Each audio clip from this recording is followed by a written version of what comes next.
Light weight బంగారు diamond ఆభరణాలు, వందల రకాల డిజైన్స్ ఏవైనా ధర మాత్రం ఒక్కటే. మాస్టర్ ఇంతకుముందు ఒక మాట అన్నారు, మీ సెకండ్ గురు. సో ఇదంటే ఫ్యామిలీ కాబట్టి ఓకే.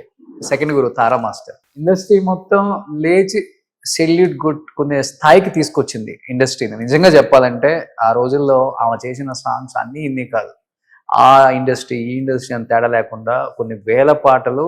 తారా మాస్టర్ అంటే ఫెరేషియస్ లేడీ, ఒక హీరోయిన్ కూడా సరిపోదు అంత అందంగా ఉంటారు ఆ రోజుల్లో అని చెప్తారు. చాలా అందంగా ఉండేవాడు. ఎందుకంటే నేను ఆవిడని ఫస్ట్ టైం చూసినప్పుడు ఆవిడ ఒక సోలో డాన్సర్గా చేస్తూ వచ్చారు. కంఠీరవ స్టూడియో అని ఉండేది మైసూర్లో. అవును మాస్టర్. అక్కడ మేకప్ రూమ్లో పైనుంచి స్టైర్ కేస్లో దిగి వచ్చింది ఆవిడ. నేను కింద నుంచి నోరు ఇలా వెళ్ళబెట్టుకుని ఇలా చూస్తున్నాను. నేను కుక్కనే ఏమిటో నా నోట్లో నుంచి జొల్లు కారి ఉండేది. అంత అందంగా ఉంది ఆవిడ. హీరోయిన్లు ఎందుకు పనికిరారు, ఆవిడ ఎందుకు హీరోయిన్ అవ్వలేదో అసలు ఇంతవరకు నాకు అర్థం అవ్వాలి. ఆవిడ కొరియోగ్రాఫర్గా అయి ఉండకూడదు, హీరోయిన్గా అయితే ఈ పాటికి మొత్తం అసలు ప్రపంచాన్నే వెళ్ళేసేది. అంత అందంగా ఉండేది ఆవిడ. నేనైతే నిజంగానే చూస్తూ అలా బా ఇంత అందంగా కూడా ఉంటారా అని అనిపించింది. దెన్ లేడీ లయన్ అండి, లయనస్. టైగర్ తక్కువ, లయనస్ ఆవిడ. సెట్లోకి వచ్చారంటేనే అసలు ఆవిడ వాక్ కానీ సూపర్. ఆమె హ్యూజ్ ఫ్యాన్.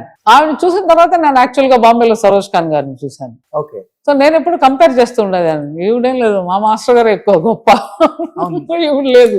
ఈవిడ భయపడతారంట కదా. భయపడతారండి. ఆవిడ సెట్లోకి వచ్చిందంటేనే మొత్తం సెట్ భయపడుతుంది. అలానే ఎవరిని ఏం అనేవాళ్ళు కాదు ఆవిడ. ఎవరైనా పిచ్చి పని చేస్తే మాత్రం అంతే, పడిపోతాయి. సో అంటే యూ హ్యావ్ టు ఫోకస్. మనం పనికి వచ్చాం, పని మీద ఫోకస్ చేయాలి. తారా మాస్టర్ అంటే నిజంగా చెప్పినట్టు తారలు కూడా సరిపోరు కాబట్టి తారా అని పేరు వచ్చిందేమో అనిపిస్తుంది మాకు. అలాంటిది ఒక స్టార్ హీరో స్టార్ హీరోయిన్ కూడా సంపాదించనన్ని ఆస్తులు సౌత్ ఇండస్ట్రీలో, సౌత్లోనే సంపాదించినామా. బట్ రీసెంట్గా నా ఇంటర్వ్యూ మీరు చూసుంటే మాస్టర్, ఈ రోజు ఆమె నిజంగా ఆమె పరిస్థితి చూస్తుంటే నాకు ఇంటర్వ్యూ చేసేటప్పుడు కళ్ళ నీళ్ళు ఆగట్లేదు, కానీ కంట్రోల్ చేసుకుని ఇంటర్వ్యూ చేస్తున్నాను. ఆ రోజు ఆ ఇంటర్వ్యూ చూసిన తర్వాత పెద్ద పెద్ద స్టార్ హీరోలు స్టార్ హీరోయిన్స్ నాకు కాల్ చేసి మరీ అడిగారు, మరి ఇలా ఉన్నారో తెలియదు మాకు, తెలిస్తే ఏదో ఒకటి చేసేవాళ్ళం బిఫోర్. ఏంటి మాస్టర్ ఆ మాస్టర్ పొజిషన్ అసలు మీరున్నప్పుడు చూసారు కాబట్టి చాలా. నాకు అంతగా తెలియదు ఎప్పుడు, ఎందుకంటే మా యూనియన్ లో ఒకసారి మాత్రం ఒక 3 years బ్యాక్ రిటైర్మెంట్ ఇది ఇచ్చాం. ఆ ఫంక్షన్ కి మాత్రం వెళ్ళినప్పుడు ఆవిడ చూశాను అంతే. బట్ ఇప్పటికి కూడా యాక్చువల్గా తెలుగు వాళ్ళు కానీ మన ఇండస్ట్రీ కానీ అనుకుంటే ఊరికే ఒక పిక్చర్లో ఒక పాట ఇచ్చినా ఆవిడ చూపించేస్తుంది. ఓకే, ఆవిడ ఎవరు అని. మళ్ళీ she will be back. Okay.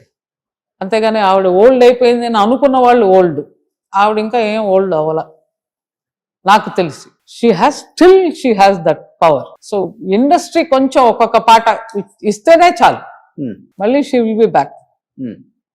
నన్ను అడిగారంటే నేను తెలుగు ఇండస్ట్రీని రిక్వెస్ట్ చేస్తా, మా మాస్టర్ గారికి మా గురువు గారికి ఒక్కొక్క పాట కానీ మీరు ఇచ్చారంటే షీ విల్ షో మళ్ళీ తారా గారు అంటే ఏంటి అని.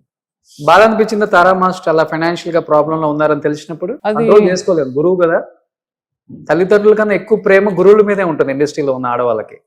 కరెక్ట్. అదే అంటున్నాను కదా, ఆవిడ పట్టు వదలని విక్రమాదిత్యుడు. ఆవిడకి మళ్ళీ ఇచ్చారంటే ఆవిడ చూపిస్తుందని అంటాను. కానీ ఆవిడ అలాంటి ఒక పరిస్థితిలో కూడా she never lost her dignity or లోపల కుంగిపోవడం అనేది ఎప్పుడు చూసాను. ఆవిడ ఎప్పుడు కుంగిపోల. అంటే నా పరిస్థితి ఇలా అయిపోయిందండి, నేను ఇలాగండి, నేను అలాగెప్పుడు అనలేదు ఆవిడ. She still has that power. So అందుకోసం నేను రిక్వెస్ట్ చేస్తున్నాను. సో మన తెలుగు ప్రొడ్యూసర్లు అందరూ ఎనీ హీరో ఎనీ హీరోయిన్ ఒక్కొక్క పాట ఇచ్చారంటే మళ్ళీ తారా గారు ఎలా ఉంటారో చూపిస్తారు. ఓకే. ఎందుకంటే ఆవిడ ఇంకా అలాగే ఉన్నారు, కానీ ఆవిడ ఏమి ఓల్డ్ అవ్వాల. అవును, అలానే ఉన్నారు. ప్రాబబ్లీ నేను ఓల్డ్ అయ్యానేమో, ఆవిడ ఇంకా ఓల్డ్ అవ్వాల. ఓకే. ఆ డాన్స్ కదా మాస్టర్, ఆ డాన్స్ ప్యాషన్ అండి. డాన్స్ డబ్బులు అవన్నీ ఒక సైడు, ఆ వర్క్ మీద ఆ ప్యాషన్ చాలా తక్కువ మందికి ఉంటుంది. అవును. అంటే వచ్చిన వాళ్ళు ఎలా సంపాదిద్దామా, ఎంత ఒక్క పాట చేయగానే ఎంత సంపాదించేద్దామా, అంత ఇలాంటి మైండ్ సెట్ తోనే ఉన్నారు. కానీ వర్క్ ప్యాషన్ అనేది ఒకటి ఉంటుంది, పిచ్చి అంటారు. ఆ పిచ్చి ఆవిడ దగ్గర ఉంది. అది చాలా కష్టం, చాలా కొంతమంది దగ్గరే ఉంటుంది. వర్క్ చేశారు. ఏ స్టార్ హీరో కట్టినంత ప్యాలెస్ టీ నగర్ లోనే 8 గ్రౌండ్స్ లో కట్టారు. కొన్ని వేల కోట్లు, అసలు ఎక్కడ ఏముందో తెలియదు, అంత బిజీగా ఉన్నారంట ఆమె. పరిస్థితులు, దాని మించి మనం ఇంకొక డైలాగ్ చెప్పకూడదు. ఎవరి లైఫ్ లో ఎలాంటి పరిస్థితులు వస్తాయో మనం చెప్పలేం. అవును. సో ఆ పరిస్థితులు ఆవిడని అలా చేసాయి. కానీ but otherwise as a human ఆవిడ ఏమి ఎక్కడా దెబ్బతినలా. తినదు కూడా నాకు తెలుసు. ఓకే. అది మా గురువు గారు. మీ గురువు గారి మీద మీకు అంత నమ్మకం, చూడండి. చాలా చూశారు కాబట్టి దగ్గర నుంచి చూశాను గనక, చేశాను గనక. అంటే చాలా మంది అలాంటి పరిస్థితులు ఏమన్నా వచ్చాయంటే ఇంకా మొత్తం లైఫే పోయిందని అనుకుంటారు. అవును. ఆవిడ ఎక్కడ అలాగంతా ఏం అనుకోలే. పరిస్థితులు దెబ్బతిన్నాయి, ఉమ్. అయ్యాయి, తప్పులు జరిగిపోయాయి. కానీ నాకు ఇప్పటికి కూడా పని ఇవ్వండి మీ ఇంటర్వ్యూలో చెప్పింది ఆవిడ. చెప్పారా? సో నేను అదే రిక్వెస్ట్ చేస్తాను. పని కానీ ఇచ్చారంటే ఏ తిరుగుడు ఉన్నది. మళ్ళీ అలాంటి ప్యాలెస్లు 3 కట్టుకుంది ఆవిడ. ఉమ్. అది కూడా గ్యారంటీ నేను.